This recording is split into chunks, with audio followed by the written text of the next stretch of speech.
नमस्कार दोस्तों, आइए आपका अपना YouTube चैनल क्लासिकल मैथ्स में स्वागत है। तो दोस्तों, जैसा कि कल की क्लास में हम लोग देखे थे, तो बताए थे कल के क्लास में लास्ट में कि order in rational number if A and B में कोई भी बड़ा छोटा या बराबर हो तो उसका रूल्स कैसे देखेंगे। तो दोस्तों, इसका हम पहले लिखते हैं कि रूल्स क्या है या क्वेश्चन क्या बनता है कि order in rational number if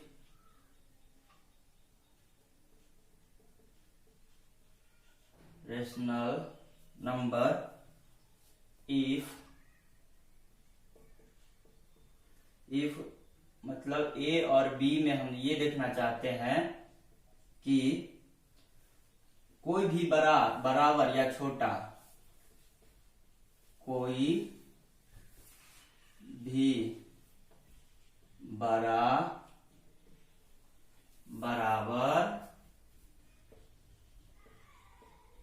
या छोटा जो है वो हो तो उसका रूल्स कैसे बनेगा। तो रूल्स उसका क्या होगा। तो दोस्तों आइए, अब इसका पहला रूल क्या है कि अगर कोई संख्या पॉजिटिव है और वो बड़ा है निगेटिव से, तो ये जो इसका रूल्स है बनता है, ये होता है positive is always greater than negative, या इसको ऐसे हम बोल सकते हैं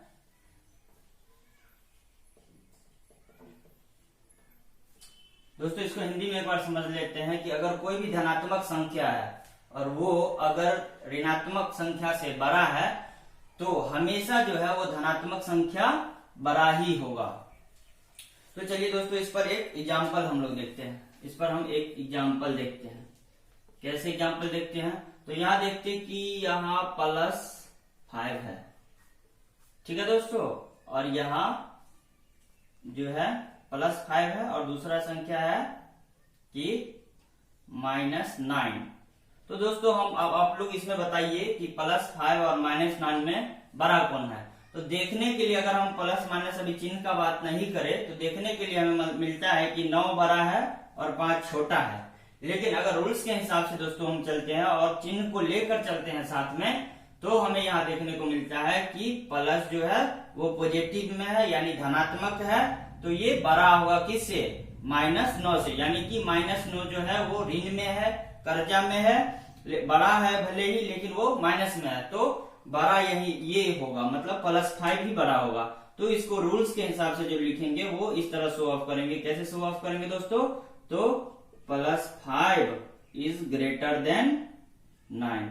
जी हाँ दोस्तों, तो यही मेरा एग्जांपल था और यही रूल्स है। दोस्तों अब एक और एग्जांपल लेके हम देखते हैं। ये तो पहला एग्जांपल था। दूसरा एग्जांपल हम ये ले लेते हैं कि अगर यहाँ 0 है और यहाँ -4 है, तो दोस्तों अब इस दोनों में हमें बताइए कि इस दोनों में बड़ा कौन है। तो जी हाँ दोस्तों, भले ही 0 हो उससे हमें मतलब नहीं है, लेकिन बड़ा अभी भी 0 के पीछे कुछ अगर साइन नहीं लगा होता है तो हम जानते हैं कि प्लस होता है। तो 0 के पीछे प्लस है तो अभी भी 0 ही बड़ा है, अभी -4 बड़ा नहीं है। तो दोस्तों इसको भी रूल्स के हिसाब से लिखेंगे तो ऐसे लिखेंगे 0 इज ग्रेटर देन -4। ठीक है दोस्तों, अब दूसरा नियम हमारा कहता है कि अगर a बड़ा हो b से, अगर a बड़ा हो b से और फिर b बड़ा हो c से, b बड़ा हो c से, तो देन a जो है वो बड़ा होगा c से। जी हाँ दोस्तों, यहां देखते हैं कि a बड़ा है b से और b बड़ा है c से, तो a जो है वो बड़ा होगा c से। तो चलिए दोस्तों इसको एक एग्जांपल के थ्रू हम देखते हैं। तो a के जगह पे हम ले लेते हैं 7, तो 7 और b के जगह ले लेते हैं a बराबर 7, b के जगह ले लेते हैं b बराबर 4। तो दोस्तों हम 4 यहाँ इसलिए लिए है, ये 7 से बड़ा नहीं होना चाहिए, क्योंकि रूल्स के हिसाब से अगर हम बैठाएंगे यहाँ तो a बड़ा लेना होगा और b छोटा लेना होगा। तो b बराबर हम ले लिए 4। अब यहाँ b के बाद b बड़ा होना चाहिए और c छोटा होना चाहिए। तो c बराबर ले रहा है दोस्तों, c बराबर ले रहा है ये 3। तो ये अगर यहाँ 3 संख्या है, a बराबर 7, b बराबर 4, c बराबर 3, तो इसे हम रूल्स के हिसाब से कैसे बताएंगे। तो दोस्तों रूल्स के हिसाब से अगर हम इसे बताते हैं तो हमें देखने को यह मिलता है कि 7 जो है वो बड़ा है b से, 7 जो बड़ा है वो बड़ा है b से, और b का मान है 4। और उसके बाद फिर देन जब 7 बड़ा है 4 से तो लाजिमी है या बात सत्य है, कथन सत्य है कि 7 जो है वो बड़ा होगा किससे, 3 से भी। 7 बड़ा 3 से भी होगा। और यहाँ देखने को मिलता है, यहाँ पहले 2, 4 और 3 को कंपेयर करते हैं दोस्तों। तो 4 बड़ा है यहाँ 3 से, तो हम देखने को साफ साफ मिलता है कि जब 7 b से बड़ा है और ये जो 4 है वो c से बड़ा है, तो ये तो जो a बराबर 7 है ये तो 3 से बड़ा होगा ही। तो दोस्तों यहाँ कंडीशन आप लोग ढंग से देखिए और कंडीशन को ध्यान से देखिए कि क्या कैसे हो रहा है, तो आपको फिर समझ में आ जाएगा। तीसरा रूल है दोस्तों, तीसरा रूल है कि अगर a बड़ा होगा b से, a बड़ा होगा, ये एग्जांपल था मेरा दोस्तों, a बड़ा हो b से, तो अगर a में हम जोड़ देते हैं कुछ c, तो ये भी बड़ा होगा किससे, यानी कि b प्लस c से। दोस्तों यहाँ मैंने एक ही एग्जांपल आप लोगों को बताया है, तो दोस्तों आप एग्जांपल खुद से भी ले सकते हो। यहाँ सब पॉजिटिव में लिया है दोस्तों, अगर आप चाहते हो कि हम नेगेटिव में कोई संख्या ले तो आप यहाँ निगेटिव में भी कोई संख्या ले सकते हो। तो चलिए दोस्तों हम एक निगेटिव वाला संख्या ले लेते हैं, निगेटिव वाला ही पूरा संख्या लेते हैं, निगेटिव पॉजिटिव मिक्स करके भी ले सकते हैं। तो दोस्तों हम लेते हैं कि इसमें टाइप भी चेंज हो जाएगा। तो अगर a बराबर हम ले लेते हैं -3, तो -3 से, लेकिन b बराबर जो भी संख्या लेंगे वो -3 से क्या होना चाहिए, छोटा। तो -3 से छोटा होने के लिए हम क्या करते हैं, -3 से छोटा होने के लिए हम b बराबर -5 लेंगे। जी हाँ दोस्तों, यहाँ देखने के लिए 5 बड़ा है, लेकिन -3 और -5 में क्या है, -3 बड़ा है, जो पहले नियम को फॉलो करता है। यहाँ जो हमने जो आपको पहला नियम दोस्तों बताया है, ये पहला नियम को ये फॉलो करता है। तो उसके अलावा अब हम c बराबर लेते हैं दोस्तों, c बराबर लेते हैं, c b से भी छोटा होना चाहिए, तो -7। तो अब ये a और b और c जो है दोस्तों एक एग्जांपल हमने लिया है। तो अब इसे हम रूल्स के हिसाब से इसे कैसे शो ऑफ करेंगे, कैसे दिखाएंगे, कैसे बताएंगे।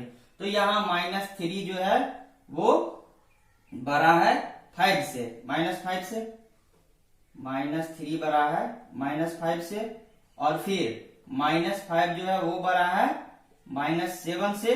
तो ये बात लाजमी है कि -3 जो है वो -7 से बड़ा होगा ही, -3 जो है वो -7 से बड़ा होगा ही। तो चलिए दोस्तों यहाँ हम नेगेटिव वाला भी एक एग्जांपल ले लिए। तो अब तीसरा नियम है दोस्तों यहाँ पे कि अगर a बड़ा है b से, तो a में अगर कुछ जोड़ देते हैं और उसमें भी b में भी उतना ही कुछ जोड़ते हैं, तो ये उसी रूल को फॉलो करता है जैसा कि पहला रूल था। मतलब ये 3 नंबर का जो अभी का रूल है, ये अगर इसमें हम कुछ जोड़ते या घटाते हैं तो ये इसी रूल को फॉलो करता है। तो चलिए दोस्तों हम a बराबर लेते हैं यहाँ 6 और b बराबर लेते हैं यहाँ 12। तो दोस्तों अगर इसमें हम क्या करते हैं, a बराबर 6 और b बराबर 12 लिए, तो a में कुछ जोड़ते हैं। तो अगर हम c बराबर ले लेते हैं 4, तो c बराबर 4 लेते हैं, तो a में अगर हम 4 जोड़ देते हैं दोस्तों, a में 4 जोड़ देते हैं, तो यहाँ हो जाएगा क्या, a प्लस c बराबर 6 प्लस 4 बराबर 10। और उसके बाद b में अगर 4 जोड़ देते हैं दोस्तों, b प्लस c बराबर 12 प्लस 4, तो 12 4 16। तो ये जो रूल है दोस्तों, a बड़ा होगा b से, तो a में अगर कुछ जोड़ देते हैं तो वो भी बड़ा होगा b में अगर उतना ही जोड़ देते हैं। तो चलिए दोस्तों इसको एक एग्जांपल के थ्रू हम देखते हैं कि अगर a बराबर हम लेते हैं 6 और b बराबर लेते हैं 4। जी हाँ दोस्तों, a बराबर 6 यानी कि बड़ा है और b बराबर 4 यानी कि छोटा है। a 6 जो है वो 4 से छोटा है। तो अब इसमें हम कुछ c बराबर 3 जोड़ के देखते हैं दोस्तों। तो 3 जोड़ के देखते हैं, तो a प्लस सी बराबर लिखेंगे 6 प्लस 3 बराबर 9, और यहाँ b प्लस सी तो बराबर 4 प्लस 3 बराबर 7। तो यहाँ देखने को मिलता है दोस्तों 7 और यहाँ देखने को मिलता है 9। तो अगर हम यहाँ पहले शुरू में कंडीशन था कि मेरा a जो है वो बड़ा है 6, a बराबर जो 6 है वो बड़ा है b बराबर 4 से। तो अगर इसमें हम c बराबर 3 जोड़ देते हैं तो दोस्तों यहाँ हमें संख्या जो प्राप्त होता है वो 9 और 7 प्राप्त होता है। तो अब हम देखते हैं कि क्या 9 बड़ा है 7 से, क्या 9 बड़ा है 7 से? तो जी हाँ दोस्तों, 9 जो है वो 7 से बड़ा है। तो इसका मतलब है ये इसी रूल को फॉलो करता है। तो चलिए दोस्तों, तीसरा नियम आप लोगों का खत्म हो गया। अब चौथा रूल है दोस्तों कि अगर a बड़ा हो b से, इसको हम मिटा लेते हैं दोस्तों।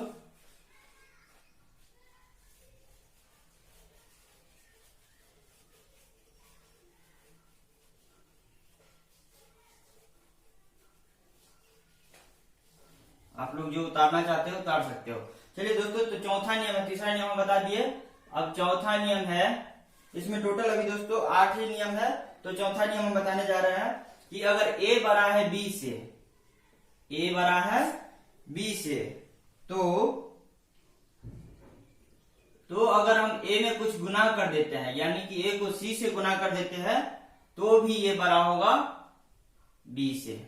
मतलब अगर जैसा कि हम यहाँ रूल जो बताया दोस्तों कि a बड़ा है b से, अगर इसमें कुछ जोड़ देते हैं सेम चीज, तो ये उसी नियम को फॉलो करता है। तो ठीक उसी प्रकार है यहाँ गुना के लिए, कि यानी कि a और b में a बड़ा है b से, तो अगर इसमें हम कुछ गुना भी करते हैं c, कोई भी संख्या जो है जो अगर गुना करते हैं, तो ये उसी पहले वाले ही रूल को फॉलो करता है, यानी कि इसी रूल को फॉलो करता है। तो चलिए दोस्तों, इसको हम एक एग्जाम्पल के थ्रू ले लेते हैं। तो अगर a बराबर हम ले लेते हैं 4 और b बराबर ले लेते हैं -2, तो यहाँ हमें देखने को मिलता है कि 4 और -2 में जो है दोस्तों ये 4 जो है वो बड़ा है किससे? -2 से। तो 4 जो बड़ा है वो -2 से। कैसे दोस्तों? तो ये पहले नियम के अनुसार, जैसा कि हम इस चौथा नियम से पहले जो पहला नियम बताए थे उसके अनुसार 4 बड़ा है -2 से। क्यों? क्योंकि 2 माइनस में है और 4 प्लस में है। तो चलिए दोस्तों, यहाँ तक तो समझ गए। तो अब हम इसमें क्या करते हैं दोस्तों कि c कुछ दूसरा संख्या है, c बराबर मान लेते हैं कि 2, c बराबर 2 अगर हम इसमें गुना करते हैं तब देखते हैं हमें क्या प्राप्त होता है। तो 4 में अगर हम 2 से गुना कर देते हैं तो कितना आता है दोस्तों? 4 दूने 8, और फिर यहाँ b में, तो b बराबर कितना है? -2। तो -2 में अगर 2 से हम गुना करते हैं तो हमें प्राप्त होता है क्या? -4। तो जी हाँ दोस्तों, यहाँ 8 और -4 में हम देखते हैं पहले नियम के अनुसार, जो सबसे पहला नियम था उसके अनुसार, ये माइनस में है ये प्लस में है, तो क्या होगा? ये बड़ा होगा इससे, यानी कि 8 जो है दोस्तों वो बड़ा होगा किससे? -4 से। तो ये किस चीज को फॉलो करता है दोस्तों? इसी चीज को फॉलो करता है, यानी कि ये जो 8 आया और -4 आया ये हमें c से गुना करने पर आया, यानी कि क्या है दोस्तों? यहाँ AC वो जो है ये बड़ा है BC से। इस नियम को फॉलो करता है। तो दोस्तों, अब चौथा का 5वां नियम आ जाइए। जिनको उतारना है उतार लीजिए दोस्तों, कॉपी कलम रख के। अब 5वां नियम है कि 5वां नियम है अगर या इन, मतलब a बट्टा b में a बट्टा b और a बट्टा b और c बट्टा b में, a बट्टा b और c बट्टा b में यदि a बट्टा b बड़ा होगा c बट्टा b से, तो दोस्तों कब बड़ा होगा? ये ऐसा कब होगा? तो जब ये ऐसा तभी होगा जब a जो है वो बड़ा होगा c से। तो दोस्तों यहाँ देखिए, नियम के हिसाब से हम फिर से एक बार नियम देख लेते हैं। 5वां नियम है दोस्तों कि अगर a बट्टा b और c बट्टा b में a बट्टा b बड़ा होगा c बट्टा b से कब? जब ए बड़ा होगा सी से। अगर ए बड़ा सी से नहीं होगा तो ये इस नियम को फॉलो नहीं करेगा। तो चलिए दोस्तों कुछ हम एक एग्जांपल के थ्रू इसको समझते हैं। तो ए बट्टा बी और सी बट्टा बी में हम ले लेते हैं। यहाँ देखते हैं, देखने को मिलता है दोस्तों, यहाँ बी और यहाँ जो बी है वो दोनों का हर जो है वो समान है, दोनों का हर समान है। तो अब हमें हर जब समान है तो इसमें बड़ा छोटा देखने को हमें मिल जाता है। जैसे कि क्लास 3 में हम लोग पढ़ते आए हैं, क्लास 1 में भी ऐसा सवाल पढ़े हैं कि अगर हर समान हो तो हम अंश के ऊपर चले जाते हैं और अंश में जो बड़ा छोटा है उसे उस हिसाब से ग्रेटर और लेसर हम समझ सकते हैं। तो ठीक उसी तरह से है दोस्तों। तो यहाँ हम लेते हैं ए बट्टा बी के जगह 2/4 और सी बट्टा बी के जगह लेते हैं दोस्तों -3/4। तो यहाँ 4 और 4 दोस्तों हर जो है दोनों का समान है। तब इस दोनों में जो है ये देखते हैं कि क्या इस नियम को फॉलो करता है। तो यहाँ 2/4 जो है वो -3/4 को फॉलो करता है, यानी कि हाँ फॉलो तो करता है, लेकिन फॉलो कैसे करता है। तो यहाँ हमें देखने को मिलता है कि ये जो 2 है वो क्या है, -3 से बड़ा है। ये जो 2 है वो बड़ा है किससे, -3 से, इसीलिए ये इस नियम को फॉलो करता है दोस्तों। तो चलिए ये भी नियम खत्म। अब छठा नियम है मेरा दोस्तों। अब बस इसके बाद 2 ही नियम बचा है। तो छठा नियम है मेरा कि अगर -a/b में और -c/b में, इस दोनों में हम देखते हैं कि -a/ जो b है वो बड़ा होगा -c/b से। ये कब, ये तब बड़ा होगा जब a जो है वो छोटा होगा c से। जी हाँ दोस्तों, ये जो a है वो छोटा होगा c से। लेकिन इससे पहले दोस्तों इसमें एक और नियम आता है, इसमें और एक नियम आता है दोस्तों। इसके लिए इसमें एक और नियम आता है दोस्तों। ये तो जब a बड़ा होगा c से, और दूसरा बात है कि a/b जो है वो छोटा होगा c/b से। कब, जब a छोटा होगा c से, जब a छोटा होगा c से। जी हाँ दोस्तों, तो यहाँ हम देखने को मिलता था कि a बड़ा होगा c से। कब, जब a बड़ा होगा c से, मतलब a/b बड़ा होगा c/b से। कब, जब a बड़ा होगा c से। तो यहाँ इसी तरह उसका रिवर्स जस्ट है, यानी कि a/b छोटा होगा c/b से। कब, जब a छोटा होगा c से। तो दोस्तों इसे हम एक एग्जांपल के थ्रू पढ़ लेते हैं। तो दोस्तों आप लोग खुद से भी कर सकते हो, खुद से भी कोई एग्जांपल ले सकते हो। तो यहाँ हम एग्जांपल के लिए हम लेते हैं दोस्तों a छोटा होना चाहिए। तो a का मान ले लेते हैं 0 और c का मान ले लेते हैं a बराबर 0 और c बराबर ले लेते हैं दोस्तों, c बराबर ले लेते हैं 2।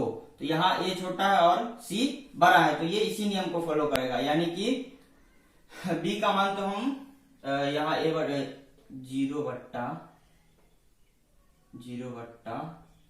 ले लेते हैं और 2/3 ले लेते हैं। जी हाँ दोस्तों, तो अब इसे हम करके देखते हैं। तो 0/3 और 2/3 में अगर ये a छोटा है c से तो ये भी क्या होगा, छोटा ही होगा। कैसे, तो दोस्तों हम सॉल्व करके देखते हैं। तो ये 0 है और यहाँ कितना है, 2/3 है। तो 2/3 का मान हम निकाल के देखते हैं दोस्तों। ये 0 और छोटा ये, तो दोस्तों हम इसे निकाल के देखते हैं। तो 3 से हम 2 में भागा दे देंगे। तो 0.0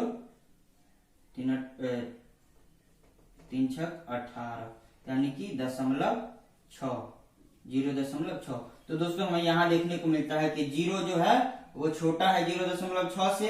तो यानी कि ये इस नियम को फॉलो करता है। तो ये प्रूव्ड। तो दोस्तों ये तो समझ गए। अब इसमें छठा नियम में है दोस्तों कि -a/b और -c/b में अगर -a/b बड़ा होगा -c/b से, तो कब, ये जब होगा जब a जो है वो छोटा होगा c से।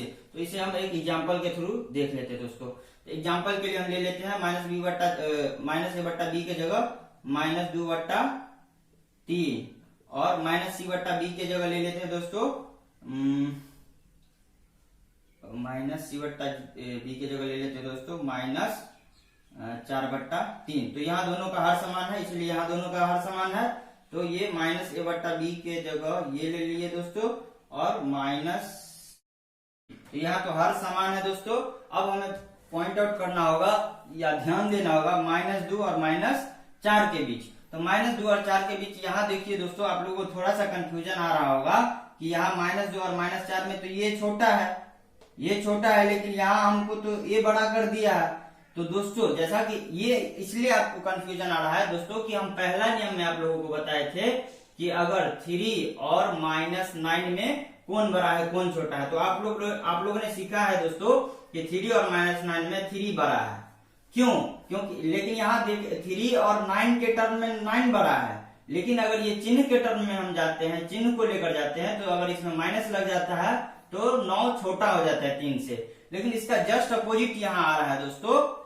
इस नियम में कुछ नया देखने को आपको मिला है कि यहाँ में चिन्ह पे नहीं जाना है। यहाँ -2 और -4 में चिन्ह तो दोनों का सेम है, तो अब हम डिजिट पर यानी कि नंबर पर 2 और 4 जो है इस पे जाते हैं कि इसमें कौन बड़ा कौन छोटा है।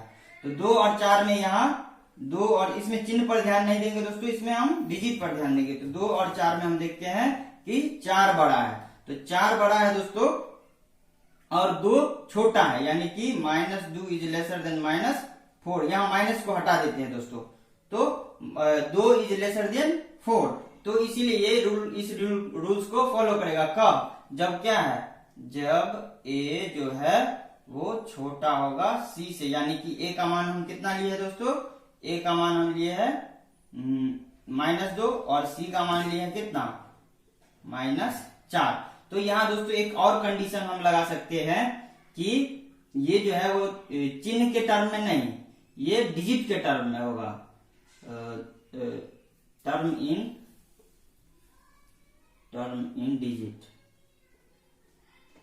डिजिट कहिए दोस्तों या नंबर कहिए। ठीक है दोस्तों। तो अब ये किस नियम को फॉलो कर रहा है अभी, -a/b वो छोटा है किससे, -c/b के। अब एक बार और फिर से समझ लेते हैं दोस्तों कि आप लोगों को अभी भी कंफ्यूजन होगा इस चीज को लेके, पहला नियम को लेके, कि पहला नियम हम बार बार शुरू से कहते आ रहे हैं कि -2 और -4 में -4 छोटा है -2 से, ये पहले नियम के अनुसार। लेकिन यहाँ छठा नियम के अनुसार अगर हम जाते हैं तो छठा नियम का ये रूल कह रहा है, और ये रूल कह रहा है तो इसलिए हमें अभी किताब में या फाइनली हमें ये शो ऑफ नहीं किया है कि इसमें आपको डिजिट लेना है। लेकिन अगर हम दोस्तों डिजिट नहीं लेकर के चिन्ह के साथ लेते हैं तो ये पहला नियम के अनुसार ये हमारा कथन थोड़ा सा गलत देखने को मिलता है। तो हम इसमें क्या करते हैं कि चिन्ह को छोड़कर डिजिट पे चले जाते हैं। तो 2 और 4 में छोटा और बड़ा कौन है, तो 2 छोटा और 4 बड़ा है। तो अब ये अगर ये इस तरह से हम इसको मानते हैं दोस्तों, तो ये इस रूल्स को फॉलो करता है। तो चलिए छठा नियम भी खत्म हो गया दोस्तों। तो अब छठा के बाद सातवां नियम आ जाइए दोस्तों। अब लास्ट 2 नियम बचा है। सातवां नियम है आपका, सातवां नियम है कि a के पावर n अगर ये बड़ा कब होगा b के पावर n से, या a के पावर n बड़ा होगा b के पावर n से, ये कब, तो ये तब जब a बड़ा होगा b से। तो दोस्तों एक का मान हम कुछ ले लेते हैं, यहाँ एग्जांपल के थ्रू देखते हैं। a का मान हम ले लेते हैं 4 और b का मान ले लेते हैं 6। a का मान 4 और b का मान 6। क्यों? क्योंकि यहाँ a बड़ा नहीं दोस्तों, यहाँ हम a का मान ले लेते हैं 8 और b का मान ले लेते हैं 6, क्योंकि हमें a बड़ा लेना है और b छोटा लेना है। तो यहाँ हम अब इसके पावर में हम कुछ करके देखते हैं। तो पावर के लिए अगर हम n के जगह यहाँ n बराबर हम लेट कर लिए, n बराबर हम मान लिए n बराबर 2 लेके चलते हैं। तो चलिए दोस्तों यहाँ a तो है क्या, तो a के पावर अगर हम लेट किए हैं 2, यहाँ n बराबर 2, तो a के पावर 2 जो है वो बड़ा है b के पावर 2 से। ये कब होगा, ये तब होगा जब a जो है वो बड़ा होगा b से। तो चलिए दोस्तों यहाँ a और b का मान अब बैठाते हैं। तो a का मान अगर 8 के पावर 2, तो देखते हैं ये इस रूल को फॉलो करता है कि नहीं। b का पावर यानी कि 6 का पावर 2, तो यहाँ हम देखते हैं क्या होता है, 8 8 64 और 12 क्या हुआ, ये 6 36।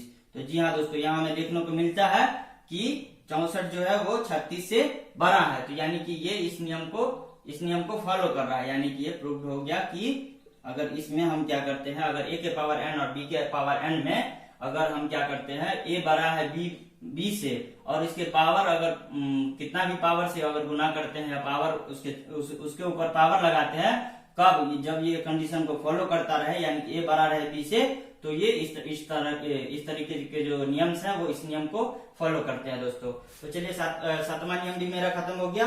अब आते हैं हम नियम 8वां पर। अब आते हैं हम नियम 8वां पर। 8वां नियम मेरा कह रहा है दोस्तों कि 8वां नियम भी है दोस्तों और एक क्वेश्चन भी है दोस्तों। यहाँ आपका एक क्वेश्चन भी बनेगा और ये नियम भी है। तो इसमें ऑब्जेक्टिव टाइप्स के क्वेश्चन मिलेंगे दोस्तों यहाँ, लेकिन ये दो हो सकता है तो 2 नंबर में आपको क्वेश्चन आ जाएंगे, या ये भी ऑब्जेक्टिव में ही क्वेश्चन मिलेंगे। तो ये एक इम्पोर्टेंट क्वेश्चन है लेकिन आपका चैप्टर के लिए, एक्सरसाइज के लिए। तो चलिए हम मान लेते हैं एक क्वेश्चन हम अराइज करते हैं खुद से दोस्तों कि क्या 2/9 में और 2/9 में और 15/12 में हमें दिखाना है। क्वेश्चन है 2/9 में और 15/12 में बताइए कि कौन बड़ा है। क्वेश्चन है 2/9 और 15/12 में कौन बड़ा है, कौन बड़ा है, ये हमें क्वेश्चन है। तो इस क्वेश्चन में हम देखते हैं दोस्तों, यहाँ हमें देखने से पता नहीं चलता है कि कौन बड़ा है कौन छोटा है ना। तो इसे हम क्या करते हैं, इस रूल्स के हिसाब से अगर बनाते हैं दोस्तों, तो हम पहले हर को समान कर लेते हैं। अगर यहाँ देखिए दोस्तों, यहाँ हर अगर समान है, हर समान रहता है, तो हमें क्या होता है, यहाँ भी हर अगर समान था दोस्तों तो बड़ा छोटा को पहचानने में हमें आसानी होती थी। तो चलिए हम इसके रूल्स को क्या करते हैं, बराबर करते हैं। तो रूल्स को बराबर करने के लिए दोस्तों हम इस दोनों का क्या करते हैं, एलसीएम कर लेते हैं। तो 9 और 12 का एलसीएम कीजिए। तो 3 से 3 तिया 9, 3 चौका 12, अब नहीं कट रहा है तो 3 तिया 9 चौका 12, यानी कि 3 गुना 3 गुना 4, 3 तिया 9, 3 तिया 9, 9 चौक 36, सॉरी दोस्तों 12 नहीं 36 होगा, 3 तिया 9, 9 चौक 36। तो दोस्तों हमें क्या आ रहा है, 36। तो 36 में हम क्या करेंगे, अब इसे हम क्या करते हैं दोस्तों कि यहाँ 2/9 में यहाँ हमें एलसीएम 36 आ रहा है। तो हम देखेंगे कि ये जो 9 और ये जो 12 है, तो उसे हम 36 कैसे बनाएंगे दोस्तों, यानी कि 36 बना लेते हैं तो हमारा हर समान हो जाता है। और जब हर समान हो जाता है तो हम अंश के ऊपर चले जाते हैं, तो अंश में देख लेते हैं कि कौन बड़ा है और कौन छोटा है। उसके बाद हम उसे बड़ा छोटा का निर्णय कर लेते हैं। तो दोस्तों अब हम इसमें करते हैं क्या, 9 का अंक को कितना बार पढ़ेंगे कि 36, तो 9 का अंक को 4 बार पढ़ेंगे, तो यानी कि 9 चौक 36 होता है दोस्तों। तो हम 4 से ऊपर नीचा गुना कर देते हैं। और 12 को 36 बनाना है दोस्तों, तो 3 से, तो 15 का अंक को, या 15 को हम 3 से ऊपर भी गुना करेंगे और 12 को 3 से नीचे भी गुना करेंगे। तो दोस्तों यहाँ देखिए क्या आता है, 4 दूनी 8 बट्टा 9 चौक 36 और 15 तिया 45 बट्टा 9 चौक 36। तो देखिए दोस्तों अब हर दोनों का समान हो गया। तो अब जब हर समान हो गया तो हम अंश पे चले जाते हैं कि अब अंश दोनों में कौन बड़ा है और कौन छोटा है। तो 8 और 45 में हमें पता करना होगा कि कौन बड़ा है। तो हम दोस्तों 8 और 45 में कौन बड़ा है, तो हम ये तो आसानी से देख सकते हैं कौन बड़ा है। तो ये हमें पता चलता है कि 8 जो है वो छोटा है किससे, 45 से, यानी कि हम समझ गए सीधे 8 बट्टा 36 जो है वो छोटा होगा 45 बट्टा 8 बट्टा 36 जो छोटा होगा 45 बट्टा 36 से। और ये किसका माना है दोस्तों, ये 8 बट्टा 36 जो है ये 2/9 का है, तो यानी कि 2/9 भी छोटा होगा किससे, 15 बट्टा 12 से। तो हमें पता चल गया दोस्तों। तो दोस्तों इसको एक बार फिर से देख लेते हैं और आज का हमारा इतना ही क्लास होगा, तो ये खत्म होने वाला है दोस्तों। तो 9/2 और 15/12 में हमें देखना है कि कौन बड़ा है और कौन छोटा है। तो इसके लिए हम हर समान करते हैं। तो हर समान करने के लिए पहले लघुत्तम निकालते हैं। तो लघुत्तम जो भी आता है दोस्तों, तो हम देखते हैं कि हर को कितना से गुना करेंगे या कितना बार गुना करेंगे कि हमें जो लघुत्तम आया वो आएगा। तो 9 यहाँ 9 था हर, तो 9 को 4 बार गुना किए तो 36 और 12 को 3 बार गुना किए तो 36, तो यानी कि 4 बार गुना किए तो ऊपर भी 4 से ही गुना करना होगा और 3 बार गुना किए हैं तो 36, यानी कि ऊपर भी 3 से ही गुना करना पड़ेगा। तो इससे हमारा हर दोनों का समान हो गया। और जब हर दोनों का समान हो गया दोस्तों, तो इसमें हम अंश से पता कर लेते हैं कि कौन बड़ा है कौन छोटा है। तो उसके बाद अब हम इसे उसी हिसाब से बड़ा छोटा करके और फिर इसका वैल्यू जो है पहले वाला वैल्यू के समान, पहले वाला वैल्यू इस जगह पे रख देंगे और उससे हम पता चल जाएगा उससे हमें कि कौन बड़ा है और कौन छोटा है। तो दोस्तों आज का क्लास इतना ही था। अब आज का क्लास इतना ही था, बस उसके बाद कुछ नहीं पाया।